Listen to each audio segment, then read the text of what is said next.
कांग्रेस और टीएमसी के बीच महुआ मोइत्रा ने करा दिया गठबंधन। महुआ की सांसदी गई, लेकिन बीजेपी की बंगाल में मुसीबत पड़ गई। 6 महीने बाद फिर संसद में पहुंच सकती है महुआ मोइत्रा। जो काम बड़े बड़े नेता नहीं कर पाए, सोनिया गांधी भी जिस काम में फेल रही, वो काम बीजेपी ने कर दिया। बीजेपी सांसद निशिकांत दुबे की शिकायत पर महुआ मोइत्रा की संसद सदस्यता चली गई, लेकिन महुआ की संसद सदस्यता जाने का इंडिया गठबंधन को अब बड़ा फायदा होते हुए दिखाई दे रहा है। इसकी तस्वीर तो तुरंत ही सामने आ गई थी जब महुआ पर फैसला होने के बाद विपक्षी दलों ने संसद में गांधी प्रतिमा के सामने जब प्रदर्शन किया तो उसमें इंडिया गठबंधन के तमाम दल शामिल हुए। कांग्रेस संसदीय दल की नेता सोनिया गांधी भी महुआ मोइत्रा के साथ खड़ी दिखाई दी।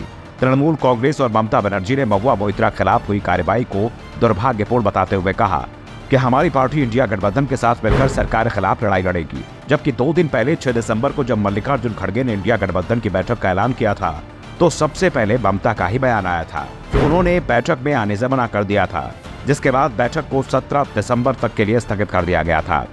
लेकिन अब महुआ मोइत्रा पर आए फैसले ने हालात बदल दिए हैं। लोकसभा में जब महुआ खिलाफ आचरण समिति की सिफारिशों पर चर्चा हो रही थी, उस वक्त इंडिया गठबंधन के सभी घटक दलों के सांसद साथ नजर आए। सभी घटक दलों ने एक साथ रिपोर्ट के खिलाफ सदन से वॉकआउट किया।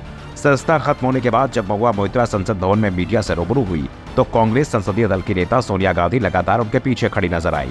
सोनिया गांधी के साथ घटक दलों के तमाम सांसदों ने भी लगातार मोइत्रा का समर्थन किया।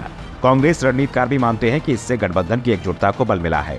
उन्होंने उम्मीद जताई कि इसके बाद घटक दलों के अंदर उठ रहे सवालों पर भी लगाम लगेगी।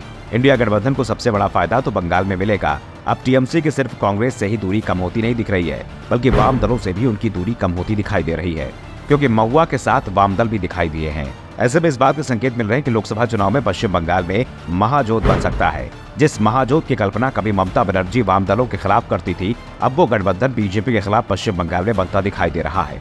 टीएमसी, कांग्रेस और वाम दल अगर बंगाल में मिलकर चुनाव लड़ते हैं तो राज्य में बीजेपी के लिए खाता खोलना भी मुश्किल हो जाएगा, क्योंकि बीजेपी अगर बंगाल में किसी रीजन में मजबूत दिखाई देती है तो वो उत्तर बंगाल का एरिया है और इसी क्षेत्र में वाम दलों का भी अभी भी मजबूत आधार बना हुआ है। अगर टीएमसी और वाम दल एकजुट होते हैं तो बीजेपी के लिए उत्तर बंगाल में भी कुछ नहीं बचेगा। ऐसे में बंगाल बीजेपी के नेताओं को भी इस बात का डर लग रहा है कि अगर उसके खिलाफ सभी दल एकजुट हो गए तो पश्चिम बंगाल में पार्टी के लिए खाता खोलना भी आसान नहीं होगा।